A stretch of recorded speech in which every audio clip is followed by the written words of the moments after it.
तैयारा ठीक 1:26 पर हांगकांग के हवाई अड्डे से रवाना हुआ। इस तैयारे को इंडोनेशिया के दारुल हुकूमत जकार्ता में लैंड करना था। तैयारे में कप्तान के अलावा 7 एहलकार और 11 मुसाफिर सवार थे। तैयारे को हवा में परवास करते 5 घंटे गुजर चुके थे कि इसके कॉकपिट में जोरदार धमाका हुआ। 1 सेकंड में तैयारे के एक इंजन से आग के शोले निकलने लगे। पायलट ने देखा कि जहाज में फायर साइन ऑन हो गया है। इसने सबसे पहले हंगामी सूरत हाल का सिग्नल भेजा और कंट्रोल रूम को बताया कि इस वक्त वो बहिरा जनूबी चीन के जजीरा नाटूना के ऊपर से परवास कर रहा है। इसके बाद जहाज के थ्रोटल को पूरी ताकत से दबाते हुए इसने जहाज का रुख जमीन की जानिब कर दिया। करीबी हवाई अड्डे पर उतरने के लिए काफ़ी वक्त नहीं था, इसलिए इसने मुसाफिरों को बचाने का बेहतरीन तरीका यही सोचा कि जहाज को समंदर के पानी में उतारने की कोशिश की जाए। जब तैयारा पानी में गिरा तो इसमें आग लग गई थी। जहाज में सवार 19 अफराद में से सिर्फ 3 अमले के अरकान जिंदा बचे, जबकि बाकी 16 लोग मारे गए। अगर चीन के पहले वजीर आजम चो इन लाई ने आखिरी वक्त पर अपना दौरा मनसूख न किया होता तो वो भी इस हादसे में हलाक हो सकते थे। दरअसल अप्रैल 1955 में इंडोनेशिया के शहर बंडोंग में एफ्रो एशिया कॉन्फ्रेंस का इनेकाद होना था। चीनी हुकूमत ने अपने नुमाइंदों और वजीर आजम चो इन लाई को इंडोनेशिया ले जाने के लिए एयर इंडिया के कश्मीर प्रिंसेस नामी तैयारे को चार्टर किया था। ये तैयारा 11 अप्रैल की दोपहर 12:15 बजे बैंकॉक से हांगकांग के काई टाक एयरपोर्ट पहुंचा। हांगकांग में ये खबर आम थी कि चीन के वजीर आजम इस तैयारे से सफ़र करने वाले हैं। ये देखते हुए कि हांगकांग में बड़ी तादाद में चीन मुखालिफ ताइवानी एजेंट मौजूद थे, चीनी हुकूमत को शायद इस खबर को बाहर नहीं आने देना चाहिए था। तैयारे के टेक ऑफ के वक्त से कुछ देर कबल इसके कप्तान डी.के. जत्तार को एक रेडियो पैगाम मौसूल हुआ कि चीनी वजीर आजम ने आखिरी लम्हात में अपना दौरा मनसूख कर दिया है। इसे बताया गया कि अब वो उड़ान भर सकते हैं और यूं चीन के पहले वजीर आजम तैयारा हादसे में बाल बाल बच गए। इस वाक़े के फौरी बाद चीनी रेडियो की नशरियात में तैयारे में तकरीब कारी का इम्कान जाहिर किया गया। इस नशरियात में कहा गया कि शक करने की ये वजह काफ़ी है कि तैयारा गिराकर इंडिया और चीन के ताल्लुकात को नुकसान पहुँचाने की कोशिश की गई है। चीनियों ने इसके लिए ताइवान की खुफिया एजेंसी KMT को जिम्मेदार ठहराया। वजीर आजम चो इन लाई ने नेहरू से रब्ता किया और दरख्वास्त की कि इंडिया इस हादसे की तहकीकात का हिस्सा बने। नेहरू ने अपने मोतमद और उस वक्त के इंटेलिजेंस ब्यूरो के सरबराह BN मलिक से कहा कि वो अपने बेहतरीन शख्स को इस काम के लिए मुकर्रर करें, जिसके बाद रामनाथ काऊ का इंतखाब किया गया। बारज़ा हिंदुस्तान एयरक्राफ्ट फैक्ट्री के इंजीनियर विश्वनाथन भी तहकीकाती टीम के रुकन बने। इस वाक़या के बहुत से बैनुल-अक़वामी पहलू थे। तैयारे ने हांगकांग से उड़ान भरी थी, लेकिन वो इंडोनेशिया के पानियों में गिरकर तबाह हुआ था। यह तैयारा इंडिया में बनाया गया था, लेकिन इसका मालिक इंडियन था।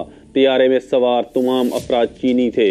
इस तरह 5 ममालिक बरतानिया, इंडोनेशिया, अमरीका, इंडिया और चीन तहकीकात का हिस्सा बने। तैयारे के हादसे की साइंसी तहकीकात के बाद पता चला कि टाइम बम तैयारे के व्हील के बे के अंडर कैरेज में रखा गया था। ये मालूम होने के बाद सवाल ये पैदा हुआ कि ये काम किसने किया। काऊ ने चीनी वजीर आजम चो इन लाई को बताया कि वसी तहकीकात के बाद इन्हें पता चला है कि एक ताइवानी शख्स चाओ चाओ, जो हांगकांग एयरक्राफ्ट इंजीनियरिंग कंपनी में ग्राउंड मेंटेनेंस अमले का रुकन था, इस वाक़े में मुलव्विस था। तहकीकात से मालूम हुआ कि हांगकांग में KMT के एक इंटेलिजेंस अफसर ने यह काम करने के लिए चाओ चाओ को 60,000 हांगकांग डॉलर में राजी किया था। इस मंसूबे के पीछे चियांग काई शेक का हाथ था, जो उस वक्त ताइवान का लीडर था। जब काओ हांगकांग पहुंचे तो इन्हें पुलिस कमिश्नर मैक्सवेल ने मुतला किया कि मरकजी मुलजिम चाओ चाओ, जिसने हवाई जहाज में बम नस्ब किया था, 18 मई की सुबह 10 बजे अमरीकी साख्ता जहाज में हांगकांग से ताइवान रवाना होने में कामयाब हो गया था। जैसे ही वो ताइवान पहुंचा, KMT के इंटेलिजेंस अफसरान इसे नामालूम मुकाम पर ले गए। इसके बाद बैरूनी दुनिया ने उनके बारे में कभी कुछ नहीं सुना।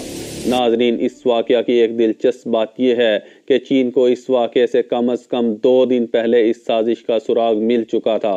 सवाल ये पैदा होता है कि जब चीनी हुकूमत को ताइवान के जासूसों की सरगर्मियों का पहले ही इल्म हो चुका था, तो इसने इस वाक़े को रोकने के लिए कोशिशें क्यों ना की। RK यादव अपनी किताब मिशन R&W में लिखते हैं कि चो इन लाई और इनकी हुकूमत ने इस हादसे को रोकने की कोशिश नहीं की, क्योंकि वो इस बहाने हांगकांग में KMT के खुफिया अड्डों को बेनकाब करना चाहते थे ताकि इन्हें वहां से गिरफ्तार किया जा सके। दूसरी बात ये थी कि वो इस वाक़े की प्रोपेगेंडा कदर से वाकिफ़ थे, क्योंकि इस वाक़े के एक दिन बाद ही चीनी वज़ारत ख़ारजा ने कहना शुरू कर दिया कि अमरीकी खुफिया एजेंसी CIA और चियांग काई शेक की KMT एजेंसी ने मिलकर चीनी वज़ीर आज़म को कत्ल करने की कोशिश की, लेकिन चीनी हुकूमत CIA और KMT के दरमियान गठजोड़ का कोई सबूत पेश नहीं कर सकी, सिवाय इसके कि इस वाक़े में इस्तेमाल होने वाला टाइम बम अमेरिका में बनाया गया था।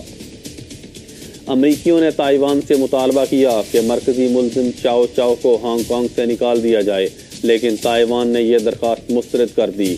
मरकज़ी मुलजिम चाओ चाओ पुलिस के हाथों कभी नहीं पकड़ा गया, ताहम इसके साथियों को हांगकांग में कई रोज़ तक हिरासत में रखा गया था। 11 जनवरी 1956 को बरतानवी हुकूमत ने लंदन में ऐलान किया कि KMT एजेंसी के एहलकारों ने चाओ को हांगकांग इंतज़ामिया के हवाले करने से साफ इनकार कर दिया है। दोस्तों, अगर आपको हमारी ये वीडियो पसंद आई हो तो वीडियो को लाइक कर दीजिएगा और हमारे चैनल को सब्सक्राइब करने के बाद घंटी के निशान को दबाना हरगिज़ ना भूलिएगा, ताकि हमारी हर नई आने वाली वीडियो का नोटिफिकेशन आपको बर वक्त मौसूल हो सके। अल्लाह हाफिज़।